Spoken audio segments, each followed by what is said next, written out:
Bismillahirrahmanirrahim. Assalamualaikum warahmatullahi wabarakatuh. Alhamdulillahirabbil alamin wal aqibatu lil muttaqin wala udwana illa 'alal zalimin. Asyhadu an la ilaha illallah wa asyhadu anna Muhammadan abduhu wa rasuluh. Allahumma salli wa sallim wa barik ala sayyidina Muhammad wa ala alihi wa sahbihi ajma'in wa ba'du. وقال المصنف رحمه الله تعالى ونفعنا الله به وبعلومه في الدارين آمين. Berkata Imam Al-Allamah Syekh Abdul Qasim Al-Qushayri, semoga Allah Ta'ala merahmatinya dan kita mendapat manfaat serta barakah ilmunya. Allah Ta'ala berfirman, kunu rabbaniyin, hendaklah kamu menjadi orang yang rabbani. Rabbani artinya para ulama ahli hikmah yang berakhlak dengan akhlak Tuhan dan berfikiran dengan pandangan Tuhan. Mereka kosong dari pengaruh makhluk, kecenderungan melihat mereka, yang kecenderungan melihat makhluk, dan terlalu sibuk dengan makhluk. Abul Qasim Al-Munadi, seorang ulama sufi Naisabur terbesar di zamannya, menderita sakit.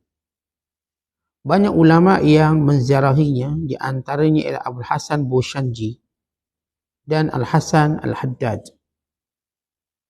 Sebelum tiba di tempat tujuan, keduanya sempat membeli beberapa buah apple, beberapa biji buah apple di tengah jalan secara hutang.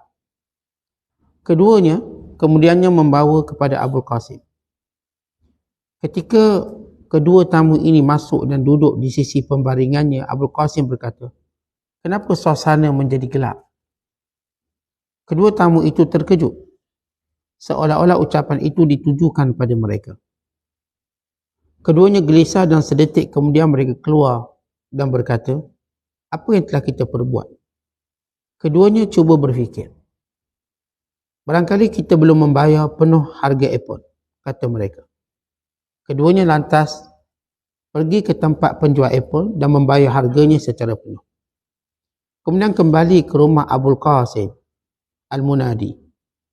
Ketika pandangan beliau jatuh dan melihat kedua tamunya, beliau berkata, mungkinkah secepat ini kegelapan yang menyeliputi seseorang keluar darinya? Khabarkan pada saya, ada apa dengan diri kalian? Keduanya pun menuturkan kisahnya tentang apple, tentang harga, tentang pemenuhan janjinya. Ulama itu diam mendengarnya. Beliau menemukan penyebab kegelapan ruangan tidurnya. Memang benar, seorang dari kalian terlalu percaya pada temannya untuk membayar penuh harga apple. Dia percaya dengan kebaikan penjual apple, sementara penjual itu malu untuk tidak memenuhi tawarannya. Dia segan dan takut berperkara kerana sedar yang dihadapinya ialah ulama. Dia takut dan malu menagih hutangnya, sedangkan saya adalah penyebab utama. Engkau datang dengan membawa apple kerana saya, itulah yang saya lihat pada diri kamu. Semenjak peristiwa itu, Abul Qasim Al-Munadi masuk pasar setiap adanya lelongan. Dan ketika tangannya menjamah sesuatu yang sekiranya mencukupi harga senilai 1/6 hingga setengah dirham, maka dia keluar dan kembali ke pangkal waktunya dan meniti-nitikan hatinya, yakni merawat hatinya. Husain bin Mansur berkata, Al-Haq, yakni Allah, jika telah menguasai rahsia hati, maka rahsia-rahsia itu akan menguasainya, mengurusi dan memberitahu kepadanya rahsia-rahsia itu. Seorang ulama sufi ditanya tentang makna firasat. Lalu dijawabnya, beningnya nurani yang berputar-putar dalam kerajaan, sehingga ia dimuliakan dengan kemampuan melihat makna gaib, berbicara tentang rahsia penciptaan dengan perbicaraan yang nyata dan tidak berbicara dengan dugaan atau sangkaan. Dikatakan bahawa Zakaria Asy-Syahtani sebelum dia taubat, dan seorang wanita terjalin hubungan asmara. Dia ada hubungan dengan seorang wanita. Suatu hari dia menghadapi gurunya Abu Usman Al-Hiri. setelah menjadi salah seorang murid seniornya, murid utamanya. Abu Usman duduk sambil menegurkan kepalanya, sementara Zakaria duduk bersila di depan gurunya dengan fikiran melayang mengkhayalkan kekasihnya. Abu Usman Al-Lahiri mengangkat kepalanya dan menatapi muridnya. Mengapakah engkau tidak merasa malu, tegurnya. Ustaz Al-Imam Abdul Qasim menceritakan kisah awal perjalanan sufinya. Dia mengatakan, ketika di awal perjumpaan saya dengan guru saya, Ustaz Abu Ali Daqqaq, beliau mengikat saya, yang menyuruh saya dalam suatu acara di majlis ta'lim di masjid Maturas, di masjid di Naisabur. Saya minta izin beliau untuk keluar sebentar ke kota Nasa dan beliau mengizinkan. Kemudian saya berjalan bersamanya. Di tengah jalan menuju majlis ta'lim, yakni majlis pengajian ilmu, hati saya berbisik, sekiranya beliau mau menggantikan saya di majlis saya selama saya tidak ada. Belum selesai hati saya berbicara, Ustaz Abu Ali Daqqaq menoleh dan mengatakan pada saya akan menggantikan kamu selama kamu tidak ada. Kemudian kami berjalan, hati saya kembali berbisik. Seandainya beliau sakit yang membuatnya kesulitan untuk menggantikan saya selama 2 hari dalam seminggu, atau paling tidak sehari seminggu. Tiba-tiba beliau menoleh kepada saya dan mengatakan, jika tidak mungkin menggantikan kamu 2 hari seminggu, paling tidak saya akan menggantikan kamu seminggu sekali.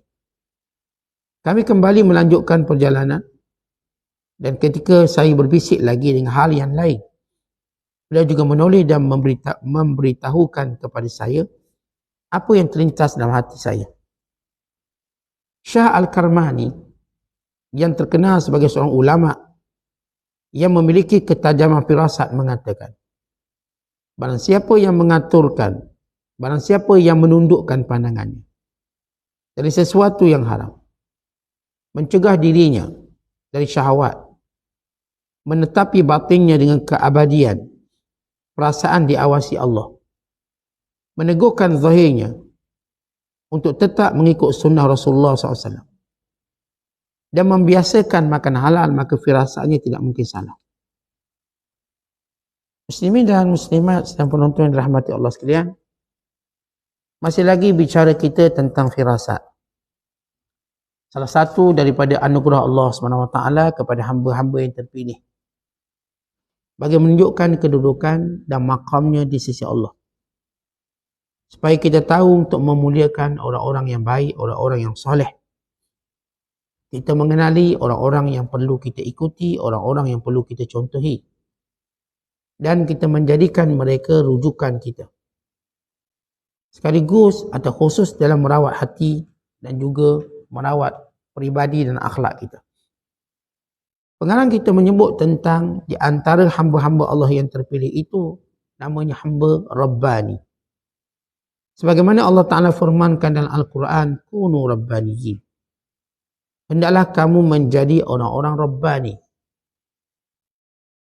Bila kita sebut perkataan Rabbani, itu merujuk kepada orang alim, orang yang beramal, orang yang menyampaikan amanah ilmu, yang berpegang dengan ketaatan kepada Allah, dan orang-orang yang mengetahui selok-belok manusia.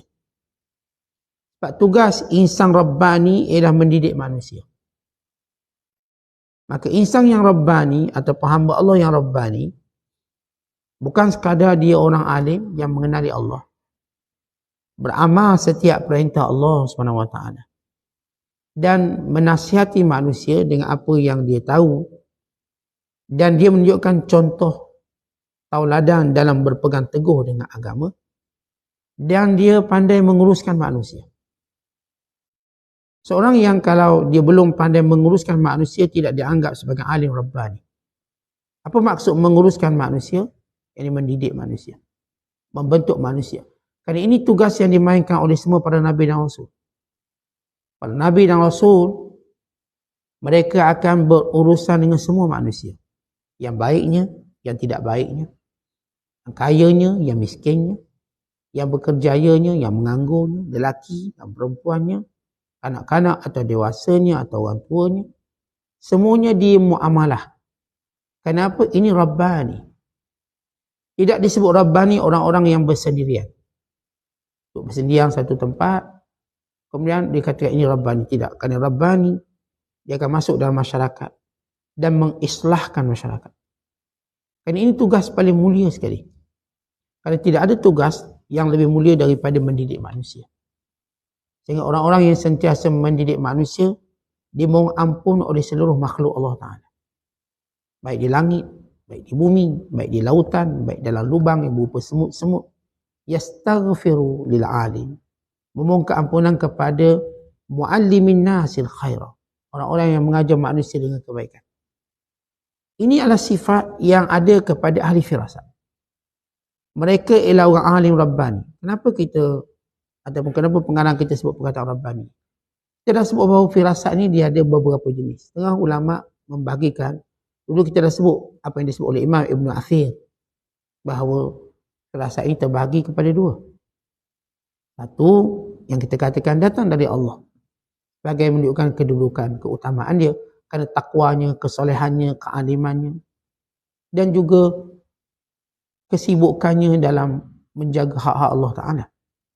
Satu lagi yang kita katakan bahawa dia datang disebabkan dia belajar, dia bergaul dengan manusia, maka dia ada.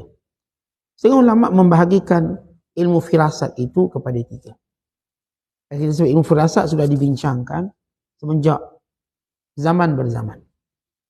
Cuma firasat dalam Islam dia ada satu perbezaan yang jelas. Bila kita lihat bahawa firasat ni dia ada tiga jenis, kata ulama. Yang pertama yang kita nak bicarakan, firasat orang bertakwa. Ini buah orang bertakwa. Yang kedua, firasat yang mereka pelajari secara pergaulan dengan manusia. Mereka bergaul dengan orang, seperti contoh doktor. Doktor berurusan dengan pesakit, maka dia kenal. Doktor buat kajian tentang lidah manusia ni. Kalau lidah macam ni, tanda sakit apa. Lalu bila kita jumpa doktor, dia suruh kita jelaikan lidah. Dia pun tengok lidah kita pucat ke, merah ke. Mungkin doktor melihat tapak tangan kita, apakah kita punya darah tinggi dan sebagainya. Mungkin doktor melihat raut wajah kita, ini kurang tidur ke, ini asma ke, ini orang yang sakit jantung ke. Baik, ini terpanggil tajarub. Berdasarkan dalil-dalil kepada fizikal manusia. Berdasarkan kepada kebiasaan manusia. Maka terjadi ilmu firasat. Dan satu lagi kata ulama, ilmu firasat. Yang ini orang baik boleh, orang jahat pun boleh. Orang-orang yang membebaskan dirinya daripada hubungan keduniaan. Artinya orang yang lebih suka berlapar, lebih suka berjaga malam. Orang-orang yang kurangkan makan. Bukan kurang pergaulan dengan orang. Membentuk menjadi ahli pertapaan dan sebagainya. Mereka juga difirasat. Sebab bagaimana kita membebaskan hubungan kita dari dunia, maka kita akan nampak sesuatu, kebenaran. Kerana manusia ni bila berada dalam dunia, dia berada dalam kotak dunia. Bila dia keluar dari dunia, dia berada di luar kotak. Bila berada di luar kotak, dia nampak sesuatu yang orang dalam tak nampak. Umpama begini tuan-tuan sekalian. Orang main bola di padang. Dia mungkin tak jelas tentang ruang-ruang kosong yang ada. Tapi penonton dekat stadium dia nampak. Patutnya bola ni passing ke orang ni. Sebab dia nampak ruang tu lebih luas. Sebab dia berada di luar padang. Ini jurulatih berada di luar padang. Dia nampak apa patut dia buat. Yang berada dalam gelanggang sering terhijab daripada melihat sesuatu. Yang luar gelanggang nampak. Baik, kategori yang disebut firasat ini, yang mungkin orang beriman boleh, mungkin orang kafir pun boleh. Selagi mana dia membebaskan dirinya daripada urusan dunia. Dia ni tak makan, dia ni betapa. Ya, mereka ada firasat. Firasat menjadikan mereka tengok wajah orang ni, tahu orang ni susah hati. Tahu orang ni marah. Tahu orang ni ada kecenderungan itu dan ini.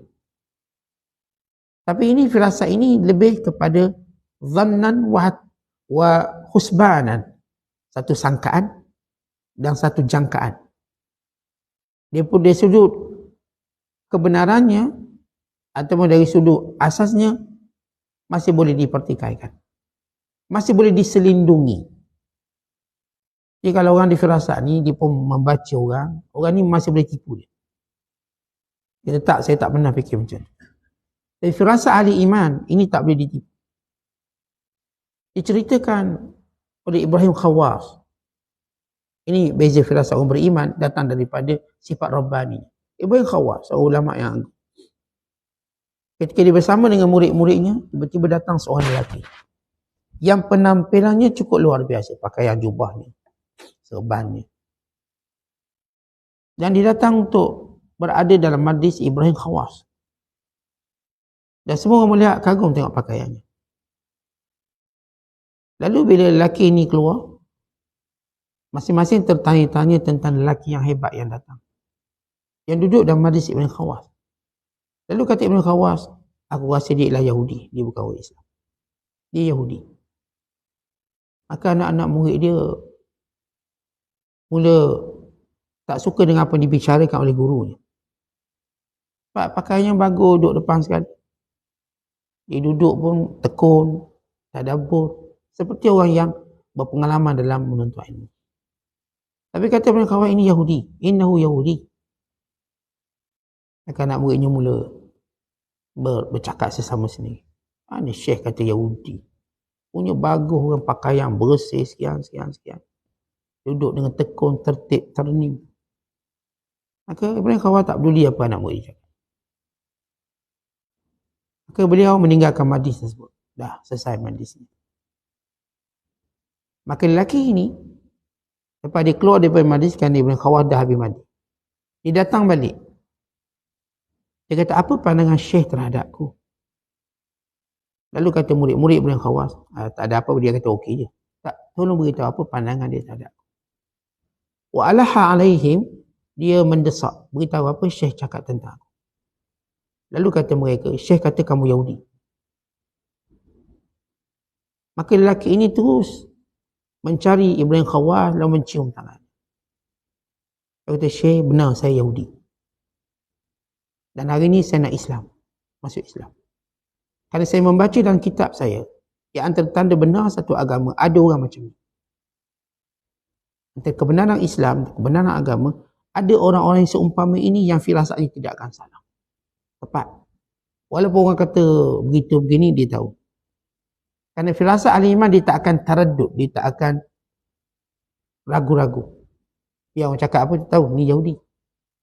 Yahudi ni memeluk Islam. Kenapa?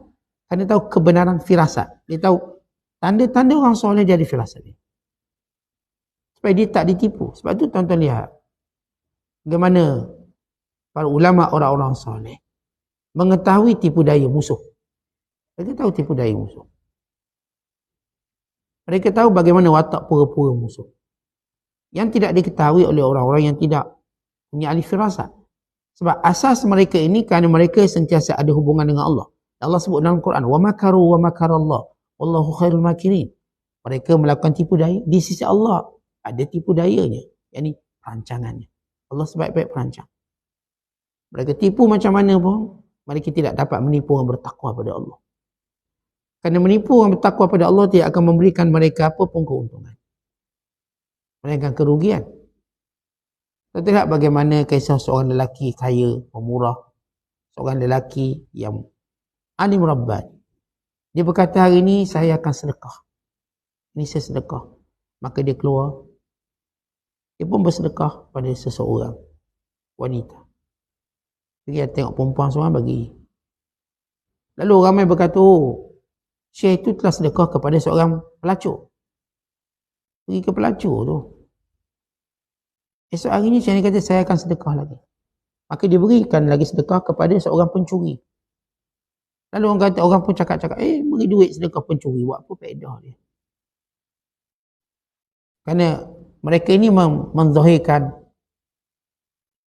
keperluan mereka ataupun seolah susah. Yang ketiga, Syekh kata saya akan sedekah lagi esok. Maka kali ini sedekah kepada orang yang dah kaya. Ketiga-tiga lelaki ini menzahirkan seolah dia susah. Maka Syekh bagi. Lalu kata Nabi SAW, dek keberkatan diberi pada tiga-tiga orang ni berubah. Orang ni nak tipu, bahawa dia perlukan bantuan. Maka orang yang soleh ini beri. Pencuri tadi bila dapat yang halal, ia membuka hatinya untuk bertaubat untuk tidak lagi mencuri. Penzina juga begitu, pelacur. Tak payahlah melacur, rupanya ada rezeki halal. Dan orang kaya pula bila dia beri, dia pun jadi insaf dan pemurah selepas itu. Aku macam gini pun dia boleh bagi lagi duit kat aku. Lepas tu kita bila belajar dalam bab udhiyah dan bab akikah. Udhiyah ataupun korban sunat kita hadiahkan kepada orang kaya. Kan dia dah kaya, dia sunat. Kerana sebenarnya ia satu teguran untuk dia. Kita kena beri pada fakir miskin daging korban. Bukan untuk kita, bukan untuk kawan-kawan kita. Bukan sunat beri pada orang kaya. Ambil sikit beri orang kaya. Dia kaya dah ustaz, rumah, banglo, sekian-sekian. Beri. Kan ini membuka hatinya untuk berkorban. Contoh beri tahun ni, tahun depan dia korban 10 ekor. Beri pada dia, beritahu dia. Bererti dalam ibadat tadi tak lupakan orang kaya ni. Supaya orang lupa tidak lupa untuk ibadat ini. Ibadat udhiyah ni luar biasa kerana dia ada bahagian semua orang. Bahagian penyembelihnya. Ini bahagian ownernya, punyanya. Bahagian keluarganya. Bahagian fakir miskinnya. Bahagian orang-orang kayanya. Maka ini menjadikan udhiyah ini seolah-olah menyentuh, mengajak semua orang memuliakan korban. Semua orang sila hadir untuk memuliakan korban yang hebat ini. Ini cerita tentang bagaimana orang bertakwa tidak boleh ditipu. Melainkan penipuan itu kembali pada mereka. Kita nampak, kenapa ni? Kena tipu tak? Mereka tak ditipu. Kerana mereka, Allah Ta'ala akan jadikan penipuan yang dibuat oleh musuhnya bertukar menjadi kemuliaannya. Fitnah yang cuba diletakkan kepada orang bertakwa akan bertukar menjadi kemuliaan untuk diangkat darjat. Kita akan menjatuhkan orang bertakwa kerana orang bertakwa diangkat oleh Allah SWT, bukan manusia angkat dia. Orang yang diangkat oleh orang dia akan jatuhkan oleh orang. Tapi orang yang diangkat oleh Allah tak ada orang boleh jatuhkan dia. Walau dengan fitnah, walau dengan sekian-sekian. Sejarah telah menunjukkan hal yang kita sebutkan tadi. Orang yang difitnah dengan fitnah yang besar tapi Allah angkat namanya. Hidup dan matinya terus dikenang, disebut namanya, dia pelajari ilmunya dan sebagainya. Ada satu kisah yang menarik tentang firasat. Seorang ulama namanya Abul Qasim Al-Munadi. Dia ada kawan-kawan seperti Abu Hasan Al-Bushamji dan Imam Hasan Al-Haddad. Mereka ni sekitar period sekadar 348 Hijriah. Ulama pada kurung yang keempat. Satu hari Abul Qasim Munadi. Munadi ni gelaran dia sebab dia ni meniaga kat pasar. Dia ni meniaga lelong, beli, munadi, jerit. Kerjanya pergi pasar, meniaga jenis, kat pasar tu ada jenis, penjual jenis diam, tunggu datang beli. Ada yang jenis bising. Dia akan pelaru, datang jual. Ni panggil munadi. Penyiru, pelelong, barang-barang dagangan di pasar. Itu cara di bisnes. Ini ulama bernama Abul Qasim Munadi duduk kat pasar. Niaga. Sehingga dia dapat duit yang secukupnya, maka cukup. Kemudian dia pulang dan kembali untuk bermuhasabah hatinya, dirinya, memperbaiki jiwanya, mempertingkatkan ibadat. Dia ke pasar untuk memenuhi keperluan hidupnya. Kalau cukup, dia balik. Dan masa yang lain digunakan untuk mendekatkan diri pada Allah. Kemudian ke pasar balik untuk keperluannya. Ada satu kisah waktu dia sakit, Abu Qasim Munadi. Maka dua orang sahabat ada ziarah, iaitu Abu Hasan Bushamji dan Hasan Haddad. Bila waktu dua orang ni pergi nak ziarah, mereka pun lalu dekat, mereka pun berfikir nak bawa buah tangan. Bagaimana kita tahu bila kita ziarah orang sunat, kita bawa buah tangan. Sunat. Bagi meringankan, mengembirakan tuan rumah. Sebab kedatangan kita tuan rumah, kedatangan kita ke rumah seseorang, mungkin mengembirakan, mungkin tidak, mungkin tengah-tengah macam tu. Tapi bila buah tangan bawa, semua gembira. Itu rahsianya. Pergi orang, bawa buah tangan. Ini akan mengembirakan tuan rumah. Kalau saya kata kita datang, mungkin kita tamu yang dia gembira, mungkin tidak. Mungkin tengah-tengah lah. Tapi kalau bawa je buah tangan, itu akan menjadikan mereka gembira. Jadi, dua orang ulama ni bila nak ziarah, mereka pun nak pergi beli buah apple. Penjual ni kenal dua orang tuan guru besar. Tapi dia berniaga. Macam biasalah ada harga dia. Maka kata mereka kami hutang dulu. Bahawa ni kami nak, kami hutang. Nanti kami bayar. Satu tempoh. Bayarlah. Hutang ke dan sebagainya. Dua-dua ini waktu berada di kedai buah. Dan penjual ni mengenali dua orang. Mereka pun segan. Guru besar datang. Maka sebut hutang, okey lah, bolehlah hutang. Dia ambil buah apple, berapa biji buah apple. Maka dia pergi ke rumah Abdul Qasim Munadi. Abdul Qasim yang sedang sakit. Bila mereka berdua masuk, lalu kata Abdul Qasim, kenapa keadaan berubah menjadi gelap? Kenapa tiba-tiba gelap ni? Tadi terang rumah aku, gelap. Lalu kedua-dua ulama ni keluar balik. Keluar. Mereka bersembang sama mereka. Kenapa Syekh kata gitu? Gelap. Kita masuk je gelap. Mungkin ada sesuatu. Mungkin sebab kita tak bayar buah apple ni, kita berhutang. Mungkin kita berhutang. Syekh tak suka orang berhutang. Lalu mereka pergi balik tempat penjual apple, mereka bayar semua. Ayolah, katakan RM10 lah, bagi RM10. Lalu mereka kembali ke rumah Syekh Abdul Qasim Munadi. Lalu kata Abdul Qasim, cepatnya cerah kembali tempat. Cepat selesai benda ni. Tadi gelap, tiba-tiba cerah. Aneh, apa cerita kamu berdua ni? Apa cerita? Akhir berlakulah penceritaan, kata mereka. Tadi Syekh kami nak datang, kami beli buah apple, kami berhutang. Barangkali itu sebab gelapnya. Lalu Syekh Abdul Qasim Munadi pun beri tahlilan, analisis. Dia kata, saya rasa begini. Tadi kamu berdua beli buah apple kan? Masing-masing mengharapkan temannya bayar. Tapi masing-masing tak bayar, dulu tak nak bayar. Awak lah bayar. Akhirnya nampak semua tak bergerak. Hutang lah, senang cerita. Dan kadang-kadang itu kan selalu berlaku kat kita. Mengharapkan orang lain bayar. Mengharapkan. Tak ada orang nak ke depan. Dia berlaku pada dua orang ulama. Masing-masing mengharapkan. Akhirnya dua-dua hutang. Dan penjual itu pula, dia segan nak kata tak boleh hutang. Sebab kamu orang disegan ni. Dan aku pula penyebab. Sebab kamu beli buah apple ni sebab aku. Tiga-tiga kita ni masalah ni. Sebab aku kamu nak beli buah apple. Lalu kamu buat kesalahan-kesalahan macam ni. Dan penjual ni pula segang pada kamu kalau tak bagi hutang. Akhirnya dengan cepat mereka merawat masalah mereka. Merawat. Ketiga-tiga ulama, mereka ketiga-tiga punya firasat masing-masing. Yang ni baca, kenapa gelap? Barangkali kita berhutang. Buat buah hutang bagi korang. Salah lah. Yang ni pula tahu keadaan gelap. Kerana mengetahui ada kesilapan muamalah. Kerana kebergantungan, datang segan, ini kesilapan muamalah. Kerana muamalah itu satu benda yang jelas. Kalau kita jual berapa? Macam kita katakan orang kita suka membentuk muamalah yang tidak jelas. Seperti bila kita tanya bayar berapa? Bayarlah berapa-berapa pun seikhlas mungkin. Ini muamalah yang tidak jelas. Muamalah ini rosak sebenarnya. Cakap aja berapa. Tetapi bila sebut muamalah, kita kena beritahu okey RM10. Atau kalau tuan-tuan rasa nak bagi muat, ambil RM5 je. Jangan berapa bayar pun tak kisah. Sebab bila kita sebut berapa bayar, yang ni mengharap berapa bayar, mesti dia harap tinggi. Mungkin. Atau mungkin juga dia mengharap berapa, tak kisahlah. Tapi normalnya harap tinggi lah. Daripada harga dia. Yang ni pula boleh sebut berapa bayar, maknanya tak bayar pun tak apa kot. Jangan mengharapkan lebih rendah.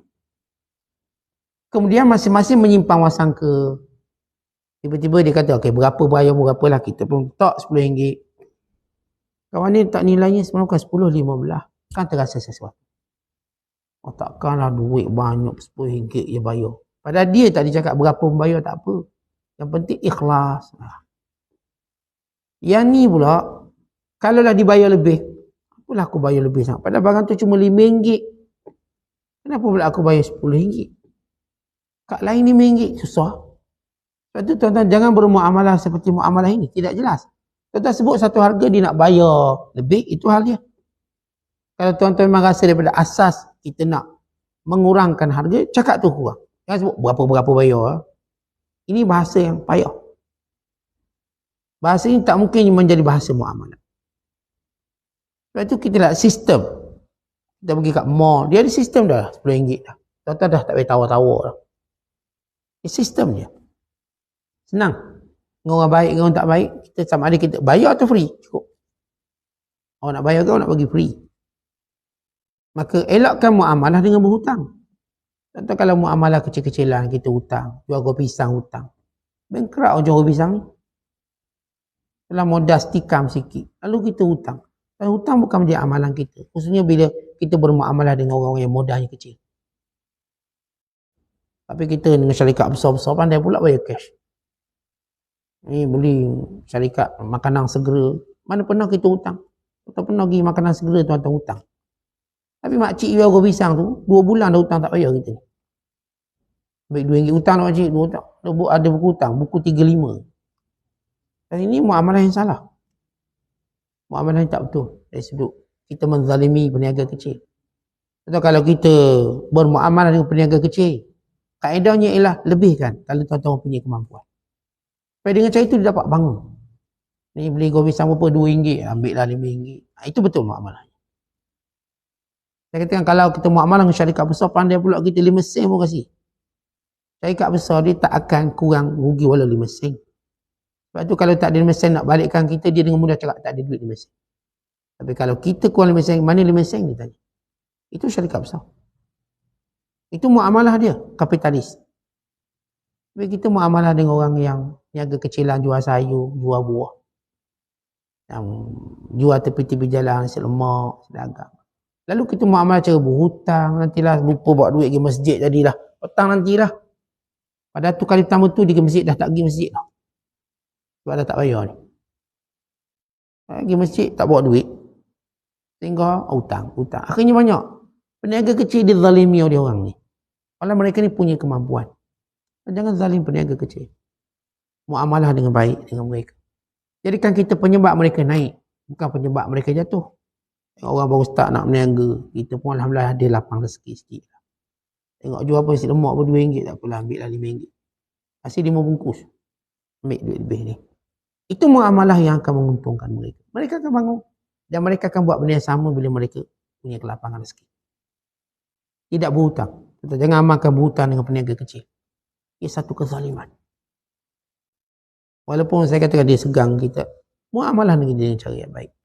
Sebab mereka, saya katakan baru nak bangun, baru nak belajar berniaga, baru nak nikmati keuntungan. Bahkan mereka kadang-kala pendapatan mereka cuma RM50 sehari, RM1 sehari. Dalam menjaga keluarga mereka yang besar atau sebagainya. Maka ini muamalah kita. Jadi, dalam muamalah makan, minum dan sebagainya, elakkan berhutang. Jangan makan berhutang. Baik tuan-tuan, jangan makan. Lebih baik. Bila berhutang, akhirnya kita tak bayar. Saya ingat bila bawa cerita ni, dia diceritakan oleh guru kami. Kisah gelap ni, gelap. Kata guru kami, bahawa gurunya berkata, gurunya bernama Jadurab. Orang ulama Syafi'i terkenal waktu kami di Mesir. Guru pada guru kami ziarah seorang ulama besar. Ulama ni buta. Dan dia mengajar Al-Quran. Mengajar Al-Quran, kata guru pada guru kami, iaitu Jadurab. Jom kita ziarah guru kita. Ziarah ulama ni. Dan mereka pun datang tengok Syekh sedang mengajar. Ajar Quran. Dan mereka duduk. Tiba-tiba datang seorang lelaki. Duduk dalam halaqah ilmu ni. Lalu kata Syekh, ini kegelapan datang. Halau dia. Lalu orang pun tengok orang yang baru masuk tadi. Ini kegelapan yang datang. Halau dia. Padahal Syekh ni buta, memang tiap-tiap hari tengok gelap. Zahirnya lah kalau buta tiap-tiap gelap. Pokoknya Syekh ni orang ahli firasat. Bila masuk seorang duduk pada ilmu, dia kata, ini kegelapan apa? Halau, keluarkan dia. Lalu mereka keluarkan orang ni.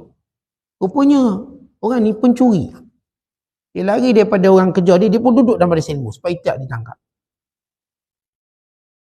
Lalu guru pada guru kami tanya, Syekh, macam mana kamu tahu gelap? Sebab dia tahu orang ni pencuri yang duduk, kan dikejar oleh pihak berkuasa. Kata Syekh ni, saya setiap hari mengajar Al-Quran, saya nampak semuanya terang. Tiba-tiba hari itu datang satu kegelapan, blackout. Saya tahu ada sesuatu tak kena majlis saya. Mesti ada seseorang. Bayangkan berkat majlis ilmu dia, dalam keadaan dia buta nampak terang. Inilah golongan-golongan yang Allah Ta'ala beri pandangan dalaman dia. Mata hati dia. Nampak terang. Walaupun zahir nampak buta, tapi terang.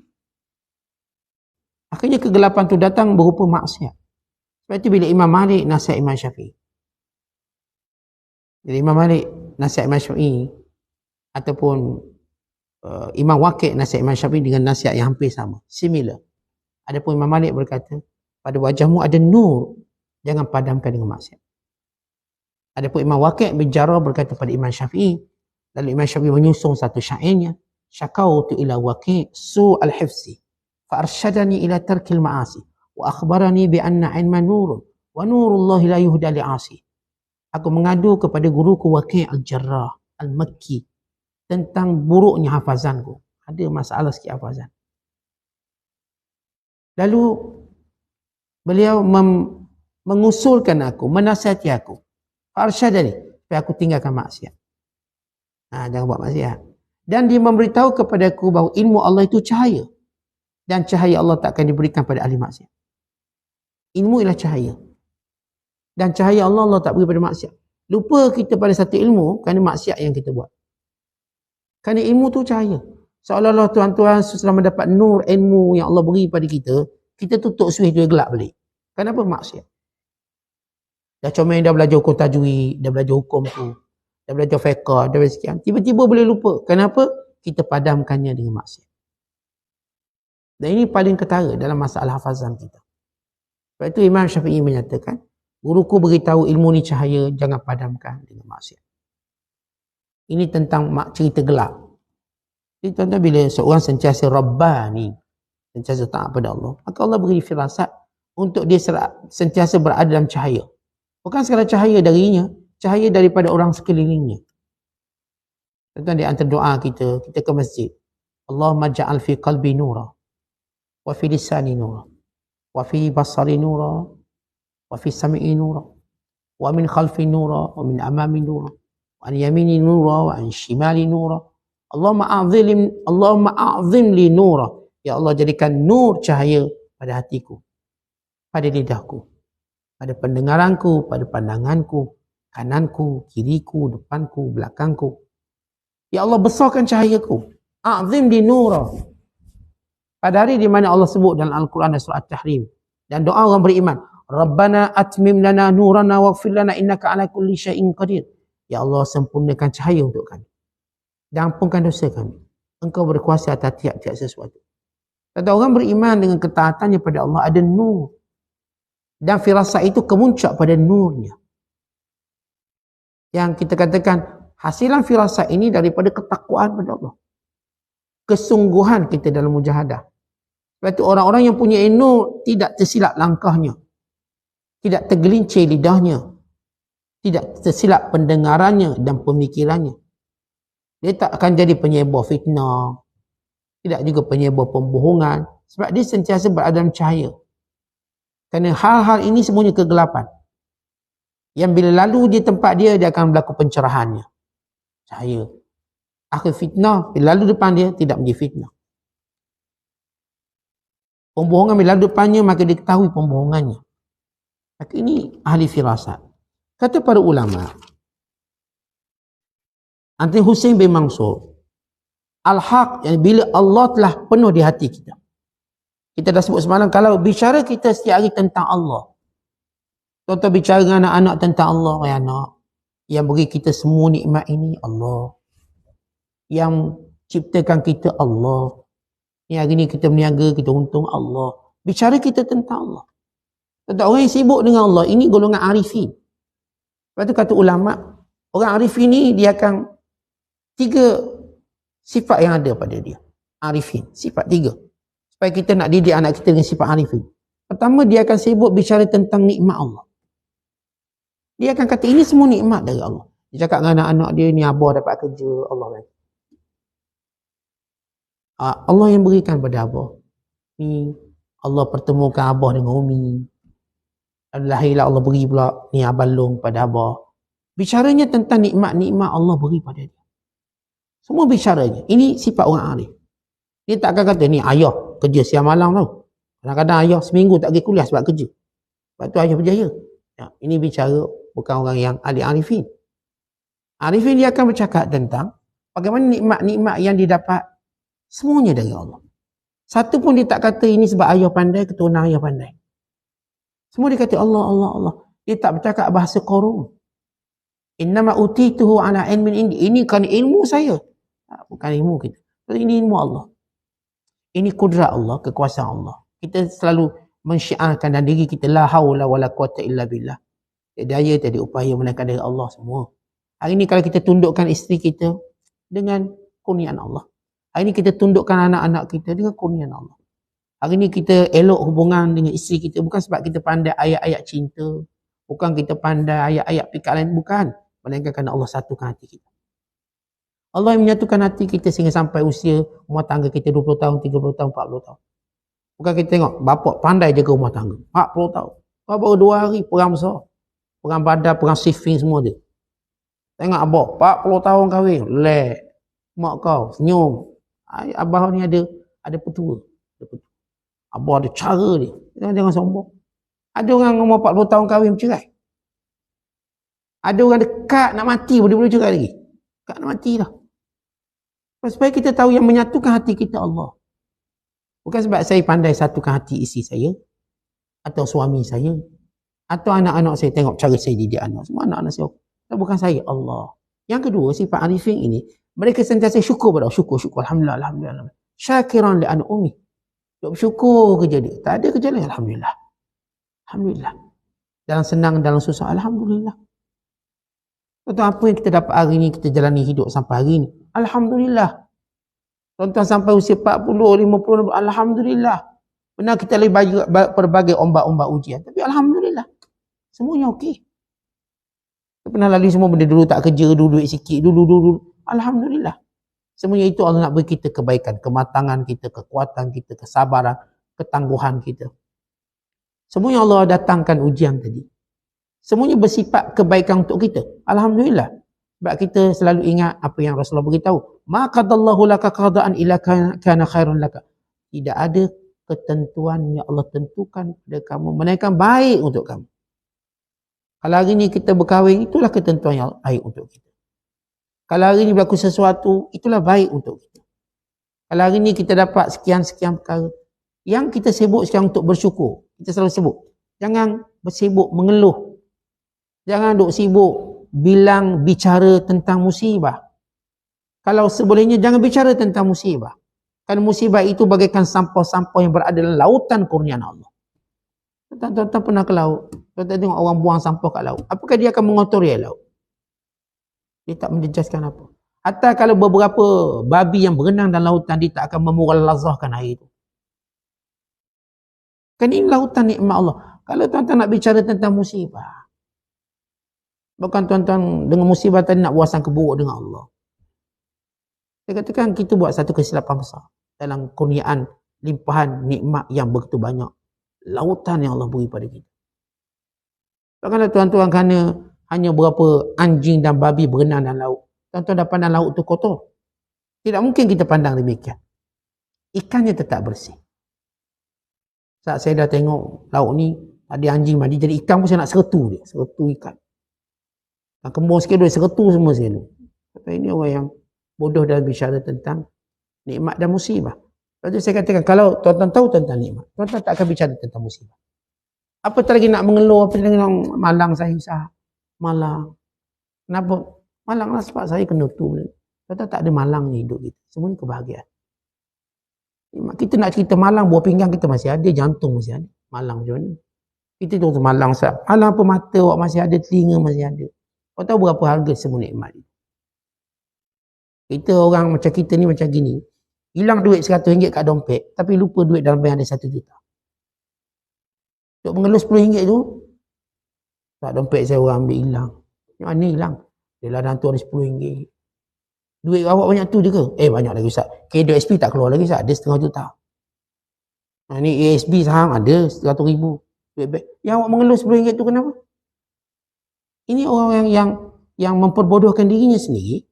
Lalu dia telah menjadikan hari-harinya suram, sedangkan dia berhak untuk gembira setiap hari sampai bertemu dengan Tuhan. Kenapa? Nikmat.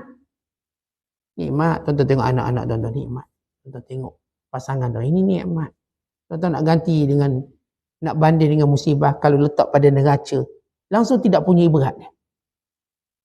Ini dua penimbang, dua cepek. Satu letak musibah, satu letak nikmat. Langsung nikmat ni tak ada beratnya. Langsung musibah ni tidak ada beratnya. Tak ada nilai berat. Berbanding nikmat berat ni. Melantung musibah tu. Dia kuatnya. Ini gambarannya. Yang ketiga, sifat orang arifin ini, kerjanya cuma taubat pada Allah. Taubat. Apa pun berlaku pada kita, kita akan bertaubat setiap hari. Saya bukan bertaubat hanya saya menyangka saya ada buat salah hari ini. Tak, saya akan bertaubat setiap hari. Taubat itu sifat orang beriman. Taubat bukan sifat orang buat salah. Itu orang awam berpahaman demikian. Taubat sifat orang buat salah. Taubat sifat orang beriman. Kita lihat Rasulnya bertaubat. Para nabinya mengungkapkan kalimah taubat. Semua para nabi mengungkapkan kalimah taubat. Apakah mereka insan pendosa? Tidak. Mereka insan paling mulia dan hebat. Artinya taubat inilah kemuliaan. Jadi kata kita, Ustaz saya nak taubat apa dosa tak ada. Apa pula dosa tak ada. Saya kata taubat ini bukan kerana dosa yang kita tahu ada, tak ada. Ialah kemuliaan yang kita nak cari di sisi Allah. Sebab bila Allah kata begini, innallaha yuhibbut tawwabin.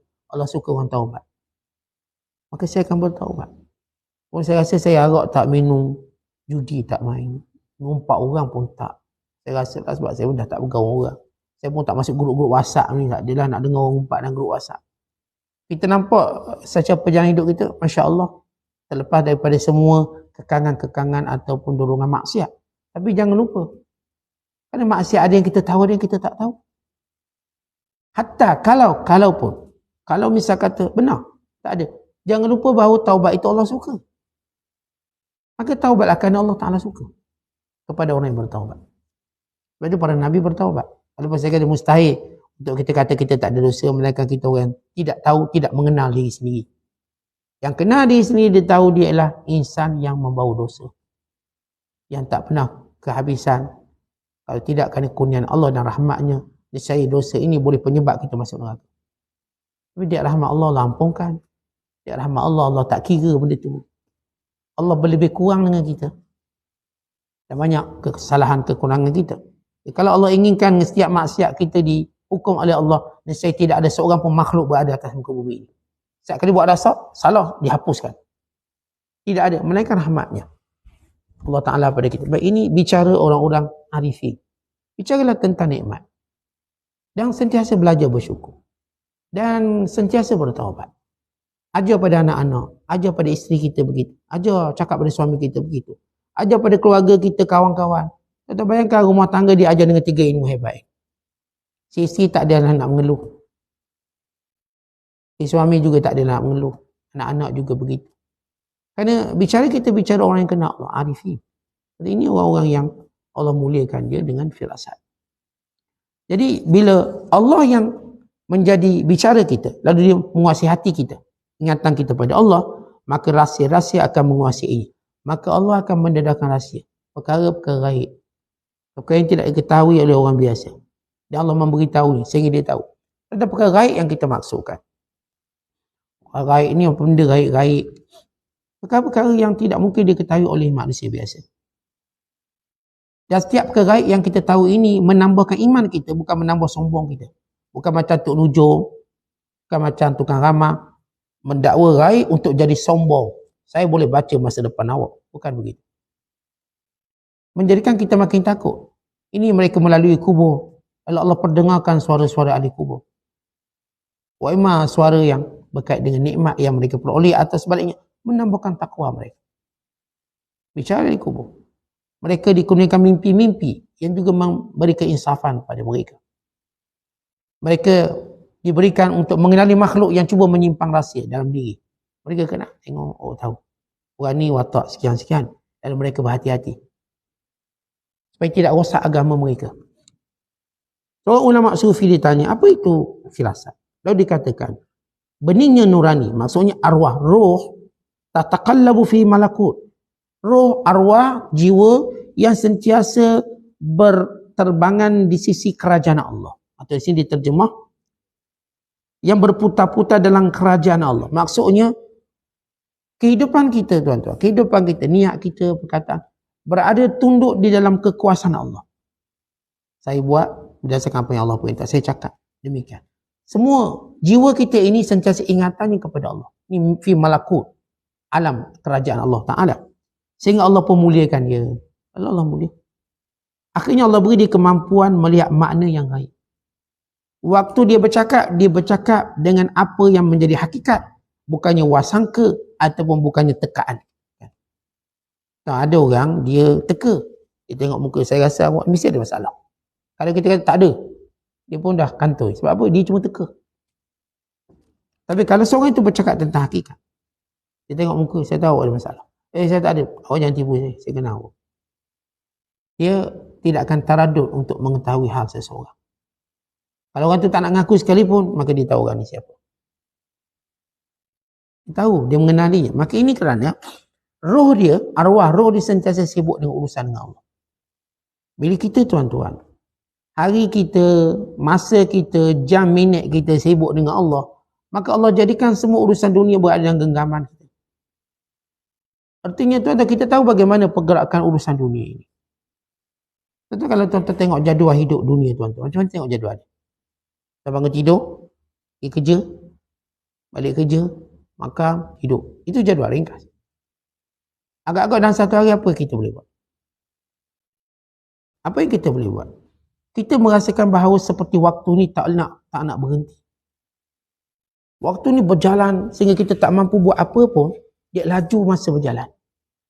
Sudah tidak orang arif billah, sebab masanya dalam kawalan dia. Dia mengawal masanya. Benar masa tetap 24 jam. Bagaimana kawalan? Contoh setiap masa yang berlalu dia rasa keberkatan dia. Saya bagi contoh, kita selalu bagi contoh mudah. Tuan-tuan duduk kuliah setengah jam, tuan-tuan rasa lama mana agak-agak. Tuan-tuan sembang kedai kopi setengah jam.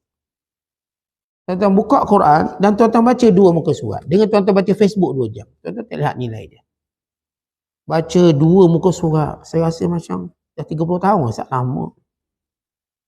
Baca Facebook dari tadi duk tengok scroll Facebook ni, jadi stalker, jadi benda lah. Berjam. Tak rasa. Lihat, masa itu bukan kita miliki. Lalu dia pun bergerak dengan pantas tanpa kita boleh pegang dia, tahan dia. Tetapi bila tuan-tuan taat pada Allah, seperti masa itu tertahan. Cuba tuan-tuan duduk maghrib dengan isyak kat masjid. Cuba duduk. Lihat bagaimana pergerakan masa itu. Jam mati ke? Dia boleh tanya jam mati. Tengok jam ni. Dia punya pergerakannya. Kenapa? Ini dia orang arif billah. Bayangkan orang yang melihat masa tadi lalu dia menjadikan masa tadi dengan manfaat yang banyak. Berarti hidupnya banyak buat manfaat. Dia boleh zikir sekian banyak, dia boleh semayang, dia boleh semua benda dia boleh buat. Kita pun hairan, kita ada masa sama dengan dia. Kenapa kita tak boleh buat macam dia buat? Kita ni solat Jumaat pun terkejar-kejar. Tapi taklah sibuk sangat. Tapi masa macam terkejar.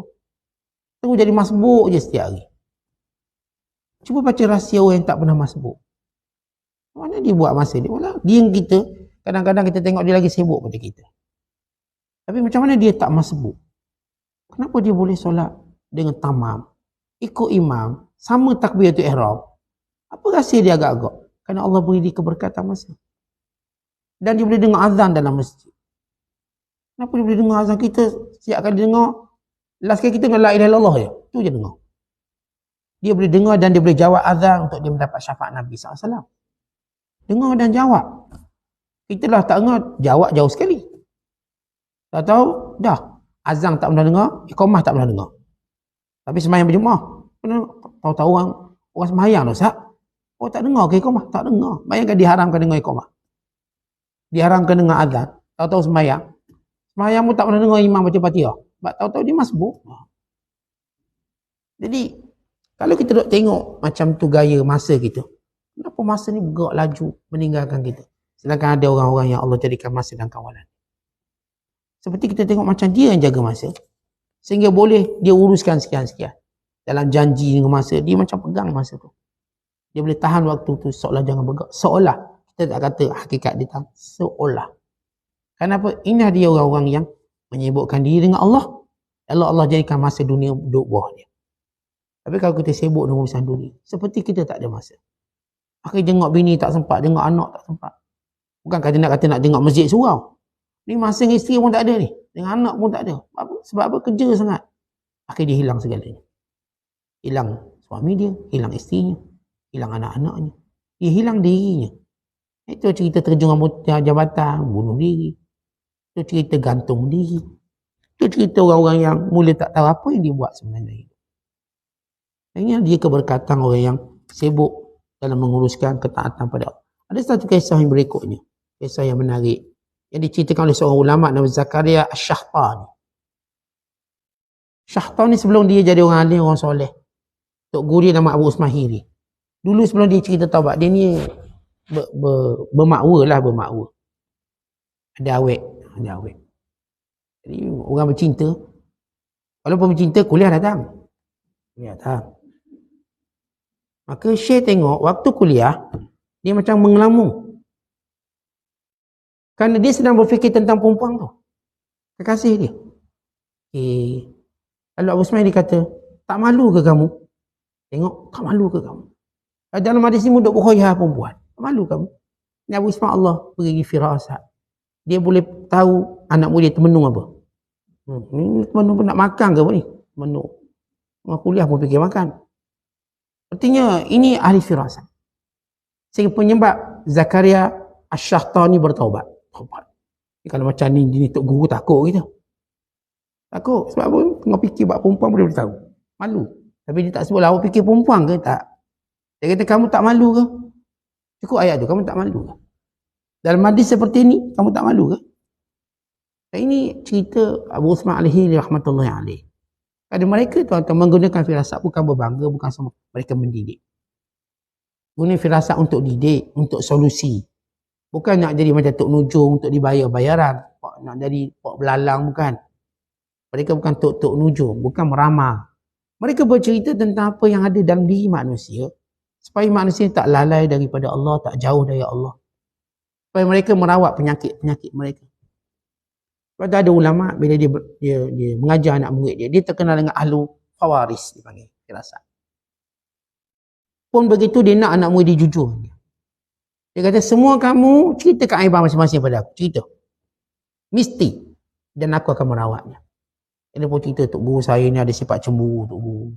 Cemburu saya ni buta tuli. Bukan sekadar cemburu buta dengan tuli sekali. Dan cemburu teruk sangat. Maka Syekh pun cakap sekian. Saya pula tok guru marah sangat. Pemarah tu. Ini pemarah. Syekh pun kata sekian. Maka setiap orang beri masalah dia dan Syekh cakap. Lalu Syekh berkata, bukan seorang yang bijak menyembunyikan penyakitnya di hadapan seorang doktor. Bukan seorang yang bijak. Laisa aqilan. Bukan orang yang ada akal, duk jumpa doktor tapi tak nak cerita penyakit. Tuan-tuan jumpa doktor, tuan-tuan cerita apa ke doktor? Ajak dia ngeteh. Jom ngeteh. Kita jumpa je doktor, kita cerita aib kita. Tuan doktor, saya batuk seminggu dah. Tuan doktor, saya ni tak boleh nak tidur. Dalam kuliah je boleh tidur. Tolong awak sikit. Tuan doktor, siapa pun jumpa doktor, dia cerita aib dia. Tak ada orang jumpa doktor puji diri dia. Tuan-tuan jumpa doktor, tuan-tuan bukan sekadar cerita aib, tunjuk benda aib tu. Sakit kat mana? Doktor tu buka ni, cocok kat punggung tu. Kita buka. Malu tak? Malu tapi kena buka. Kenapa? Itulah kesembuhan kita. Akhirnya doktor kata, awak ni kena telanjang semua. Tukar pakaian. Sebab kita nak buat operation. Tukarlah pakaian. Selama ni pakaian kita jenama mahal. Tapi bila doktor nasihat macam tu, terpaksa tanggal. Semua pakai pakaian hospital. Datuk ke, Tan Sri ke, Tong ke, orang kaya ke. Dia tak, saya nak pakai baju jenama lain sikit. Tak ada, doktor letak pakaian ni je. Ambil pakaian ni, belah dada awak, jantung. Belah sekian-sekian, perut. Dan lihat bagaimana kita jujur depan doktor, lalu kita sembuh. Tuan-tuan kelentong depan doktor, mati tuan-tuan. Sama juga pada ulama, dia merawat hati. Kalau tuan-tuan kelentong depan ulama, tuan-tuan mati. Sehingga penyakit itu tak ada rawat. Yang sembuh penyakit fizikal, kerana mereka jujur dengan doktor. Maka doktor pun betul lah bagi obat dia. Betul lah kata, macam ni kena warded. Macam ni kena sekian-sekian. ICU ke, CCU ke. Sama dengan ulama, kalau tuan-tuan bohong dengan ulama. Tuan-tuan nak rawat hati macam mana? Cakap jujur. Jujur supaya dia dapat rawat. Dia beri satu obat. Maka terserah pada kita nak makan, ikut jadual atau tidak. Yang dia dah beri hak dia, obat, nasihat. Tinggal kita pula nak pegang nasihat tu atau tidak. Doktor dah bagi obat dia. Pulang pada kita nak makan. Doktor dah kata 3 kali sehari. Yang kita tu 3 hari sekali makan, kenapa? Makanya kita marah doktor. Tak, doktor, awak tak dengar cakap. Itu kata ni 3 kali sehari. Setiap kali makan makan ubat. Dia duk ubah gaya dan cara ambil, maka dia pun akan binasa. Maka ini tujuan kenapa firasat Allah berikan pada orang bertakwa untuk merawat manusia. Wallahu a'lam. Assalamualaikum.